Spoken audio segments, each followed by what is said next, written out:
बाबा जी और हुजूर जी की प्यारी साध संगत जी, राधा स्वामी जी, आज 19 जनवरी 2026 है। आज से ठीक 6 दिन बाद यानी 25 जनवरी 2026 वो दिन आने वाला है जिसे यूं ही सामान्य दिन समझ लेना शायद हमारी सबसे बड़ी भूल हो सकती है। क्योंकि हुजूर जी ने सत्संग के दौरान जो वचन फरमाए हैं वो सिर्फ उस समय के लिए नहीं थे, वो आने वाले समय की सीधी चेतावनी थे। हुजूर जी ने बहुत ही स्पष्ट और गंभीर शब्दों में कहा कि आने वाला समय इंसान की परीक्षा लेने वाला है। धरती कांपेगी, भूकंप आएंगे, बाढ़ सब कुछ बहा ले जाएगी और ऐसी बीमारियां फैलेंगी जो इंसान को अंदर से तोड़ देंगी। यह बातें सुनकर सत्संग पंडाल में एक अजीब सा सन्नाटा छा गया। हर चेहरा सोच में डूबा हुआ था, क्योंकि हुजूर जी के वचन कभी व्यर्थ नहीं जाते। आज 19 जनवरी है और हमारे पास अभी भी समय है समझने का, संभलने का और नाम सुमिरन में जुड़ने का। 25 जनवरी 2026 का दिन सिर्फ कैलेंडर की एक तारीख नहीं है, वो दिन हमें याद दिलाने वाला है कि बिना नाम के, बिना सत्संग के इंसान कितना असहाय है। आज के इस वीडियो में मैं आपको हुजूर जी की उसी भविष्यवाणी को पूरा विस्तार से बताने जा रहा हूं जिसे हर साध संगत को जानना जरूरी है। अंत तक जुड़े रहिए, क्योंकि यह सिर्फ सत्संग नहीं, यह चेतावनी भी है। आज फिर बाबा जी स्टेज पर नहीं आए। जब बाबा जी स्टेज पर नहीं आते तो पूरा पंडाल जैसे खाली खाली सा लगने लगता है। हुजूर जी जब सत्संग कर रहे थे तो माहौल बहुत ही भावनात्मक हो गया था। उसी बीच एक बहन जी अचानक जोर जोर से चीखने लगी, क्या हुआ, क्यों हुआ? यह सब मैं आपको इस वीडियो में पूरी तरह बताने जा रहा हूं। संगत जी, आज का सत्संग बेहद गहरा और चेतावनी भरा था और मैं संगत व्यास की चैनल पर इसका हर हिस्सा आप तक पहुंचाने जा रहा हूं। सत्संग शुरू करने से पहले मैं फोल्डेड हैंड्स जोड़कर आप सबसे एक छोटी सी विनती करता हूं।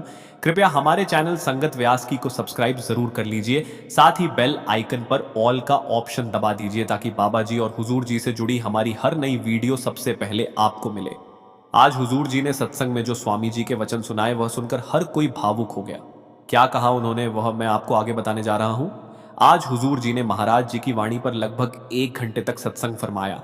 आज उन्होंने जो वाणी ली उसका शीर्षक था, मित्र तेरा कोई नहीं संजय। हुजूर जी ने बताया कि यह वाणी हुजूर स्वामी जी महाराज की है। उन्होंने कहा, यह कोई साधारण शब्द नहीं बल्कि चेतावनी का शब्द है। हुजूर जी ने समझाया कि संत महात्माओं का पूरा आधार प्रेम पर टिका होता है। वे हमारे भीतर की अवस्था को बहुत गहराई से देखते हैं। जब उन्हें लगता है कि हम रास्ते से भटक रहे हैं तो कई बार वे कठोर शब्दों का प्रयोग करते हैं ताकि हमें ठोकर लगे और हम सही मार्ग पर चलना शुरू करें। हुजूर जी ने कहा, आज का हमारा हाल किसी से छिपा नहीं है। हम सब मन के अधीन हो चुके हैं। आत्मिक प्रगति के बजाय हम संसार के जाल में फंस गए हैं। और यही वजह है कि संत हमें बार बार याद दिलाते हैं कि सच्चे परमार्थ के लिए जीना क्या होता है। मैं जब हुजूर जी के यह शब्द सुन रहा था तो मन भीतर तक हिल गया। ऐसा लगा मानो बाबा जी खुद हमें झकझोर कर कह रहे हो, अब भी संभल जा, अभी वक्त है। हुजूर जी ने आगे बहुत भावपूर्ण अंदाज में कहा, आज हमारे पास समय नहीं है, बिल्कुल भी नहीं है। और जब इंसान के पास वक्त नहीं होता तभी संत चेतावनी देते हैं। उन्होंने बताया कि यह वाणी लगभग 150 साल पहले बोली गई थी। उस समय इसका महत्व था ही, पर आज के दौर में इसका महत्व कई गुना बढ़ गया है। हुजूर जी ने कहा, इंसान की फितरत बड़ी अजीब है। वह अपनी गलतियों से सीखता नहीं है, एक ही गलती को बार बार दोहराता है और फिर वही दुख झेलता है। परमात्मा ने हमें यह जीवन दिया है, सीखने के लिए दिया है, ताकि हम अनुभव से अपनी जिंदगी को सुधार। क्या मैं भी वही गलती उस दिशा में मोड़ सके? शायद यही सवाल हर किसी को खुद से पूछना चाहिए। सब सुन रहा था। हुजूर जी ने आगे बहुत ही सच्चाई भरे शब्दों में कहा, हम जीवन में आगे बढ़ सकते हैं, मगर अफसोस हम अपनी जिंदगी बदलना। हुजूर जी ने समझाया कि संत महात्माओं का पूरा आधार प्रेम पर टिका होता है। वे हमारे भीतर की अवस्था को बहुत गहराई से देखते हैं। जब उन्हें लगता है कि हम रास्ते से भटक रहे हैं तो कई बार वे कठोर शब्दों का प्रयोग करते हैं ताकि हमें ठोकर लगे और हम सही मार्ग पर चलना शुरू करें। हुजूर जी ने कहा, आज का हमारा हाल किसी से छिपा नहीं है। हम सब मन के अधीन हो चुके हैं। आत्मिक प्रगति के बजाय हम संसार के जाल में फंस गए हैं। और यही वजह है कि संत हमें बार बार याद दिलाते हैं कि सच्चे परमार्थ के लिए जीना क्या होता है। मैं जब हुजूर जी के यह शब्द सुन रहा था तो मन भीतर तक हिल गया। ऐसा लगा मानो बाबा जी खुद हमें झकझोर कर कह रहे हो, अभी संभल जा, अभी वक्त है। हुजूर जी ने आगे बहुत भावपूर्ण अंदाज में कहा, आज हमारे पास समय नहीं है, बिल्कुल भी नहीं है। और जब इंसान के पास वक्त नहीं होता तभी संत चेतावनी देते हैं। उन्होंने बताया कि यह वाणी लगभग 150 साल पहले बोली गई थी। उस समय इसका महत्व था ही, पर आज आज के द्वार में इसका महत्व कई गुना बढ़ गया है। हुजूर जी ने कहा, इंसान की फितरत बड़ी अजीब है। वह अपनी गलतियों से सीखता नहीं है, एक ही गलती को बार बार दोहराता है और फिर वही दुख झेलता है। परमात्मा ने हमें यह जीवन दिया है, सीखने के लिए दिया है, ताकि हम अपने अनुभवों से अपनी जिंदगी को सुधार सकें और उसे उस दिशा में मोड़ सके जहां सच्ची शांति है। मैं जब यह सब सुन रहा था तो मन में एक ही बात गूंज रही थी, क्या मैं भी वही गलती दोहरा रहा हूं? शायद यही सवाल हर किसी को खुद से पूछना चाहिए। हुजूर जी ने आगे बहुत ही सच्चाई भरे शब्दों में कहा, हम जीवन में आगे बढ़ सकते हैं, मगर अफसोस हम अपनी जिंदगी बदलना ही नहीं चाहते। हुजूर जी ने कहा, हम संतम के अहम हिस्से का हिस्सा तो हैं, लेकिन फिर भी दुनियावी मोह माया में बुरी तरह फंस चुके हैं। उन्होंने कहा, परमात्मा ने हमें यह जन्म किसी उद्देश्य के लिए दिया है, लेकिन हम उस असली मकसद को भूल चुके हैं। यही कारण है कि स्वामी जी ने उस समय कहा था, मित्र तेरा कोई नहीं संज। हुजूर जी ने समझाया, मित्र यानी यार दोस्त। हम सबके अपने अपने यार दोस्त होते हैं, लेकिन क्या कभी सोचा है कि असली मित्र कौन है? उन्होंने कहा, सच्चा मित्र वही होता है जो हमारे सुख दुख में साथ खड़ा रहे, जो जरूरत के वक्त हमारे काम आए, जो हर हाल में हमें सहारा दे, वही सच्चा मित्र कहलाता है। जब हुजूर जी यह वचन कह रहे थे तो ऐसा लगा जैसे वह हम सबके अंदर झांक रहे हो। मैं खुद सोच में पड़ गया, क्या मेरा कोई ऐसा सच्चा मित्र है? हुजूर जी ने आगे कहा, जो हर परिस्थिति में हमारा साथ दे वही असली मित्र होता है। उन्होंने कहा, जब हम पैदा हुए तो मोहल्ले में कुछ दोस्त बने, फिर मोहल्ला बदला तो दोस्त भी बदल गए। जब हम बड़े हुए, स्कूल और कॉलेज गए, वहां नए मित्र मिले, मगर वहां भी वक्त के साथ दोस्त बदलते गए, और जब जिंदगी के असली मोड़ आए तब कौन साथ रहा? हुजूर जी ने कहा, यही वजह है कि वाणी में आया है, संग सखा सब तज गए, कोई ना निभियो साथ, यानी दुनिया के सारे रिश्ते, सारे साथी एक एक करके छूट जाते हैं। हुजूर जी ने बताया, हुजूर महाराज जी अपने सत्संगों में समझाया करते थे कि रिश्ते नाते नदी की लहरों की तरह होते हैं। एक लहर उठती है, कुछ पल साथ चलती है और फिर किनारे से टकराकर खो जाती है, ही नहीं चाहते।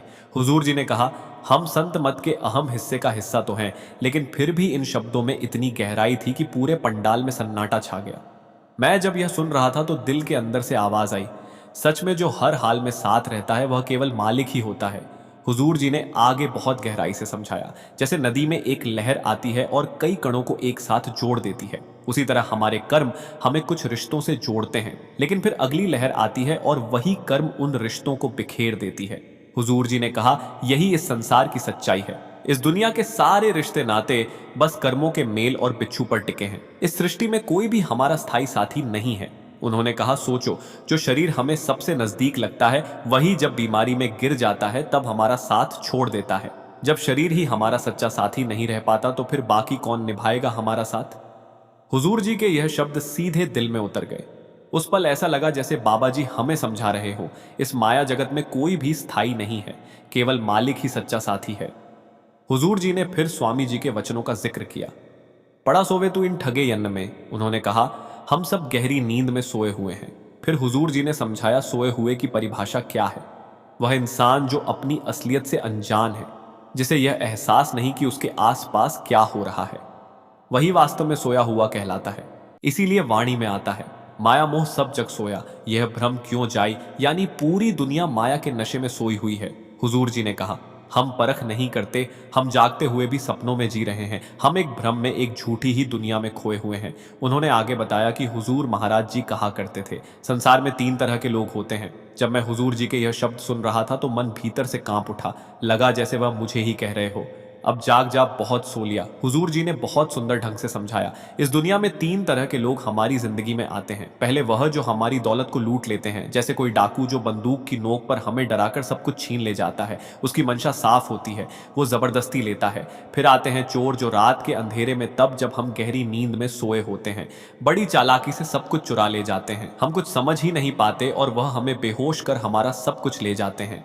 लेकिन हुजूर जी ने कहा, तीसरी किस्म सबसे खतरनाक है, ये होते हैं ठग। ठग वो नहीं जो हथियार से डराते हैं ना, वह जो अंधेरे में आते हैं, बल्कि यह वो हैं जो हमें अपना बनाकर ठगते हैं। हुजूर जी के शब्द सुनकर पंडाल में गहरी खामोशी छा गई। मैं खुद सोच में पड़ गया, कितनी बार हम ऐसे लोगों से ठगे गए जो हमें अपनों की तरह लगे। हुजूर जी ने कहा, यह ठग हमें अपना बनाते हैं, प्यार जताते हैं और फिर धीरे धीरे हमें भीतर से लूट लेते हैं।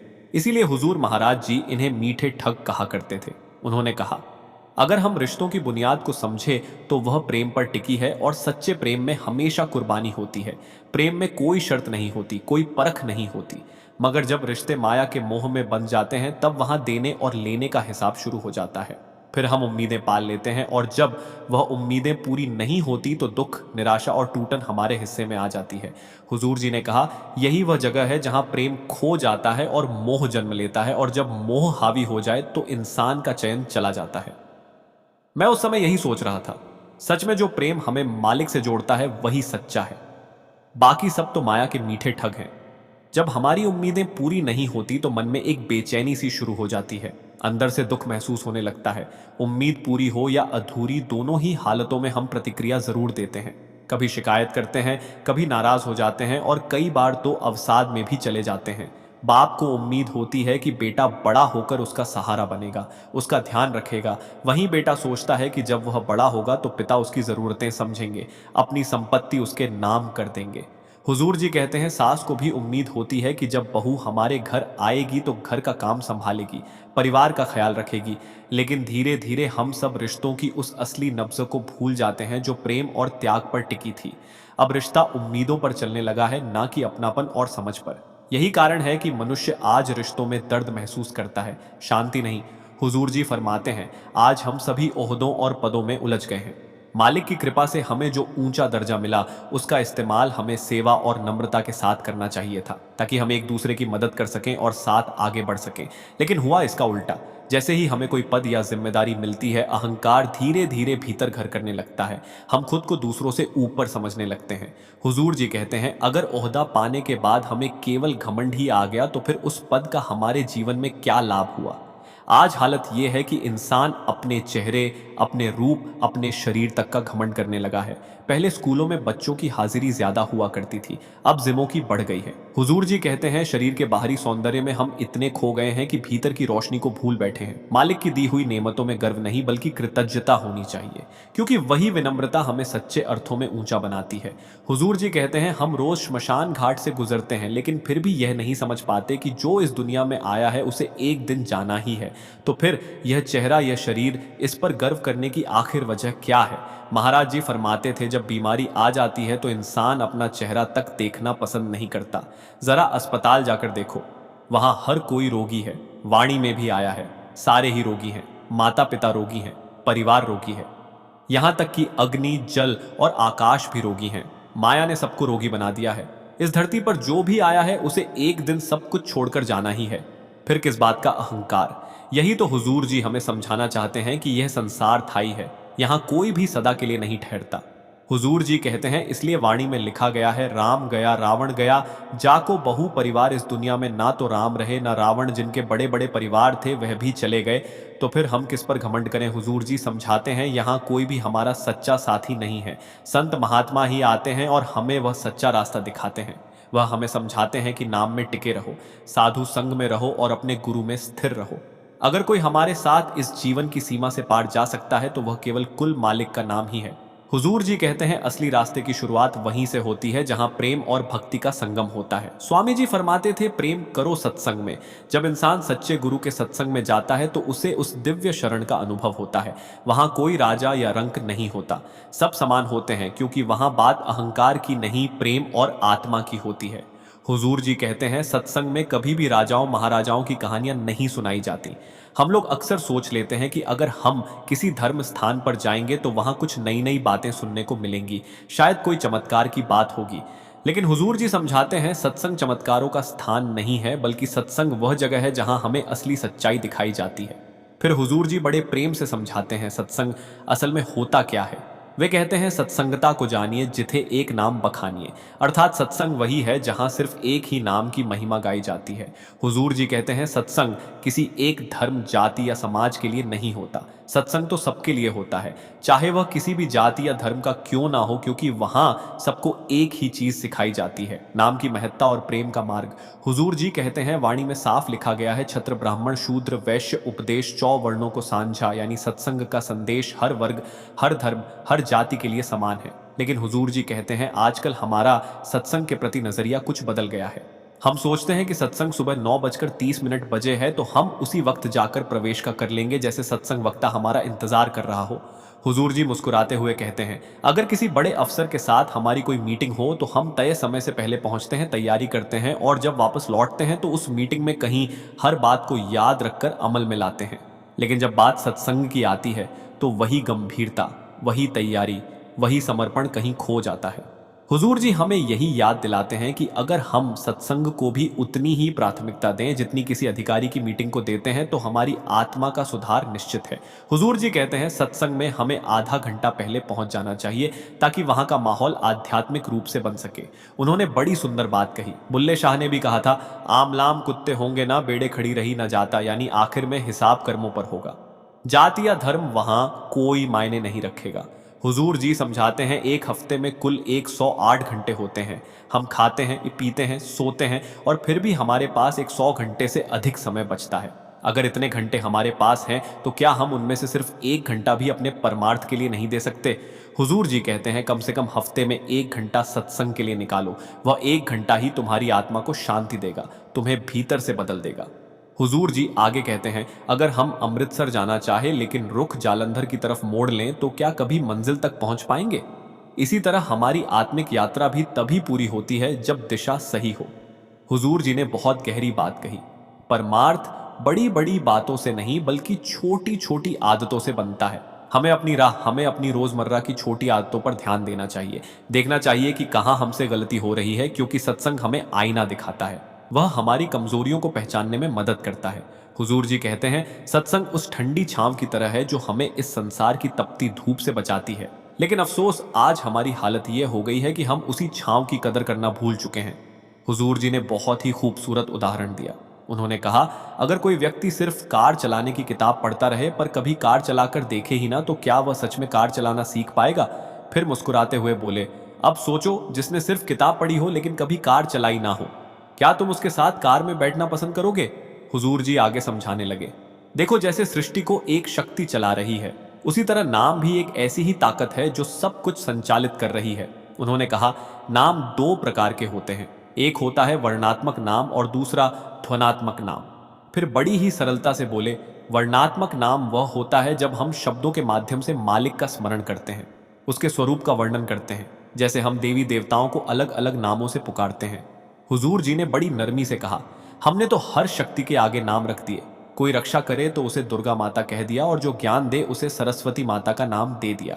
हुजूर जी आगे फरमाने लगे, देखो दुर्गा माता को हमने इसलिए नाम दिया क्योंकि वह हमारी रक्षा करती है, जो हमें ज्ञान देती है उन्हें हमने सरस्वती माता का नाम दे दिया। उन्होंने कहा, इसीलिए तशव बादशाह ने जब 10-100 नाम लिखे तब उस परमात्मा का अनामी कहकर संबोधित किया जिसका कोई नाम नहीं है। फिर शांत स्वर में बोले, असल में वह नाम कहीं बाहर नहीं बल्कि हमारे अंदर ही है। हुजूर जी ने समझाया, नाम का खजाना इसी देह के भीतर छुपा हुआ है। उसे पाने के लिए बाहर नहीं जाना पड़ता बल्कि गुरु के प्रेम से, उसकी कृपा से वही नाम प्रकट होता है। उन्होंने अंत में बड़ी गहराई से कहा, नाम की खोज बाहर नहीं करनी चाहिए, वह तो हमारे अपने भीतर हमारी आत्मा में ही विराजमान है। हुजूर जी ने समझाया, तीर्थ के नाम पर जाते हैं पर असली तीर्थ वह है जो सभी में विद्यमान शक्ति है। यह वही शक्ति है जो हमें कुल मालिक से जोड़ती है। उन्होंने आगे फरमाया, इसी कारण संत भी कहते हैं, भीखा भूखा कोई नहीं, सबकी गठड़ी लाल है, मगर बहुत कम लोग उसका महत्व समझ पाते हैं। हमारी स्थिति भी ऐसी ही है। हमारा वजूद केवल पैसों के इर्द गिर्द बना हुआ है। हुजूर जी ने उदाहरण देते हुए कहा, कोई भी राजनीतिक नेता देख लो, कोई बिजनेसमैन देख लो, सब पैसा इकट्ठा करते हैं, लेकिन क्या वे उसे साथ लेकर जा सकते हैं? नहीं। हम भी केवल धन के पीछे भागते रहते हैं और इसी में अपने जीवन को व्यस्त रखते हैं। हुजूर जी ने आगे समझाया, धन की शुरुआत कहां से हुई? धन की शुरुआत हमारे कर्म और कामकाज से हुई। जब हम किसी से कुछ लेते या देते थे, सामान का लेन देन करते थे, उसी के माध्यम से धन हमारे पास आता था। उन्होंने कहा, फिर हमने वही धन रिश्तों और नाथों में लगा दिया। आजकल शादी ब्याह के समय देखो हम कितनी बड़ी मात्रा में धन का लेन देन करते हैं, इसकी कोई सीमा नहीं है। फिर गंभीर स्वर में बोले, दुनियावी रिश्तों में तो ठीक है पर हम उसी धन को परमार्थ में भी ला सकते हैं। हुजूर जी समझाते हैं कि हम पर परमार्थ में धन को सही दिशा में लगा सकते हैं और वही हमारे जीवन का सच्चा उपयोग है। हुजूर जी ने समझाया, हम आरसी या दौरे चढ़ाकर लाखों की उम्मीद रखते हैं। बच्चे कुछ मांगते हैं, व्यापार में कुछ मांगते हैं, पर क्या यह सच में व्यापार है? जब हम परमात्मा के पास कुछ मांगते हैं तो हम रीति रिवाजों में फंस जाते हैं। उन्होंने आगे कहा, अगर हमारे कर्म केवल डुबकी लगाने से खत्म हो जाते तो पहले मछली के लिए कर्म खत्म हो जाते। पर हकीकत यह है कि परमार्थ हमें समझाता है कि हमें क्या करना है। हमने अपना दायरा छोटा कर लिया और इसे केवल पैसों में फंसा लिया। हुजूर जी कहते हैं कि जो कुछ भी हम कमाते हैं उसका असली उद्देश्य यही होना चाहिए कि हम परमार्थ में काम आए। हुजूर जी ने आगे कहा, पहले हम जो कमाई करते थे वह परिवार में बांटते थे। बड़े परिवार में वह धन काम आता था। आजकल हाल इतना बदल गया है कि पति तब के भी अलग अलग खाते हैं और पैसों का लेन देन पूरी तरह अलग हो गया है। उन्होंने गंभीर स्वर में कहा, धन बांटने की कोई सीमा नहीं है। इसी कारण वाणी में आता है कि बड़े बड़े लोग भी चिंता और रोग से ग्रस्त हैं। हुजूर जी समझाते हैं कि जो दिखाई देता है वह सब असली रोगी हैं। हमारे सदगुरु ने बताया है कि पाप और मोह का प्रभाव कभी समाप्त नहीं होता। इसलिए हमें समझना चाहिए कि असली उद्देश्य केवल धन कमाना नहीं बल्कि परमार्थ में इसका सही इस्तेमाल करना है। हुजूर जी समझाते हैं, हम जो कुछ भी कर रहे हैं वह केवल पाप के लिए एकत्रित किया जा रहा है। हमारे साथ कोई नहीं है जो हमारी मदद करे। हमारे पास इतने सारे कारोबार हैं, 3-3 घर, कई गाड़ियां खड़ी हैं, 2-2 घर बनाए हैं, फिर भी हमारी आशाएं और उम्मीदें खत्म नहीं हो रही हैं। इसी कारण हुजूर जी कहते थे कि हमारी आस्था पर्वत जैसी अडिग है। मृत्यु धूल की तरह आती है पर हमारी आस्था कभी समाप्त नहीं होती। इसीलिए कबीर साहिब ने कहा था, धन्य धन्य वह धनवान जो हो फिर भी वह निर्धन ही रहे। हुजूर जी कहते हैं कि यह सत्य है। हुजूर जी आगे बताते हैं, हमें अपनी अवस्था स्वयं बनानी है, अपनी इच्छाओं पर नियंत्रण रखना है और अव्यवस्थित चाहतों को मिटाना है। जब मन निश्चिंत और बेपरवाह हो जाता है तब वही व्यक्ति सच्चा शहंशाह बनता है। हुजूर जी कहते हैं, हम भी भिखारी बन गए हैं। हमने जो कुछ दिया और लिया वह थक हार कर किया गया। हजारों युग गुजर गए पर हमारे अंदर कितनी क्षमता है यह हमें समझनी होगी। हमने अपने कर्मों के अनुसार जो कुछ किया वह उल्टा हो गया और सृष्टि भी इसी उल्टे क्रम में चल रही है। हुजूर जी कहते हैं, हम अपने आप को नष्ट करने लगे हैं। कभी पेड़ काट रहे हैं, कभी पहाड़। हम प्रकृति को नुकसान पहुंचाते हैं। इसके बाद क्या होता है? हल आते हैं, भूकंप आते हैं। यह सभी चेतावनी आए हैं। ज्वालामुखी फटते हैं, तबाही आती है और यह जरूर आएगी। हम प्रकृति के साथ खेल रहे हैं। पहले हम 3 फसलें उगाते थे, अब 4 फसलें। इसमें भी रासायनिक पदार्थ डालते हैं और इसी तरह प्रकृति को प्रभावित करते हैं। हुजूर जी कहते हैं कि आगे पानी हमें 101 फुट की गहराई पर मिलता था। हुजूर जी आगे बताते हैं, अब हमें पानी 300-400 फुट की गहराई से मिल रहा है। हम प्रकृति के साथ खिलवाड़ कर रहे हैं। आजकल देखिए, हम आग लगाते हैं, चारों तरफ धुआं ही धुआं है। हुजूर जी कहते हैं कि इसके बाद तूफान भी आएंगे। इस तरह हमारी स्थिति बिगड़ेगी। फिर हम अपनी सेहत सुधारने के लिए जो पैसा हमने कमाया है उसी पर खर्च कर देते हैं। हुजूर जी कहते हैं, इसीलिए वाणी में कहा गया है मानस। हुजूर जी कहते हैं, जन्म दुर्लभ है। अगर यह बार बार ना मिले तो चिंता मत करो। जिस फल का समय पक चुका है वह फिर उसी डाली से नहीं लग सकता।